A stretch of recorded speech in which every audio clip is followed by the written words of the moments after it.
Hi students, நான் உங்கள் Kandasamy, Sri Balaji academy. Students, இந்த கிளிப்பை நீங்கள் பாருங்கள். இதில் வரக்கூடிய முடிய அதிகமாக நீளமாக இருக்கிறவரை அந்த பந்தை எப்படி கோல் ஆக்குறாரு அப்படிங்கிறது நீங்கள் ஒரு நிமிஷம் பாருங்க. அவரோட நேம் பார்த்தீங்கன்னா ரொனால்டினோ சொல்லுவாங்க. ஃபர்ஸ்ட் அந்த பாலை அவர் கோல் ஆக்குற விதம் இதுபடி தான் நான் சொல்கிறேன்.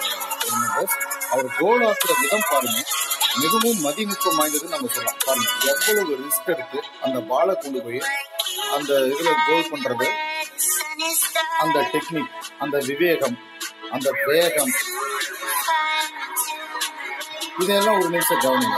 இதெல்லாம் எதுக்காக நமக்கு அப்படின்னா, இங்க வரக்கூடிய அந்த டெட் எக்ஸாமுடைய வேகமும் இதே மாதிரிதான். அந்த பால் நமக்கு டெட் எக்ஸாமா நம்ம வச்சுட்டோம் அப்படின்னா, நம்மளுடைய விவேகம், நம்மளுடைய வேகத்தை பயன்படுத்தி அந்த டெட் எக்ஸாம் நம்ம எப்படி அடிக்க போறோம் அப்படிங்கிறது தான் இந்த கிளிப்போட முக்கிய கான்செப்ட்.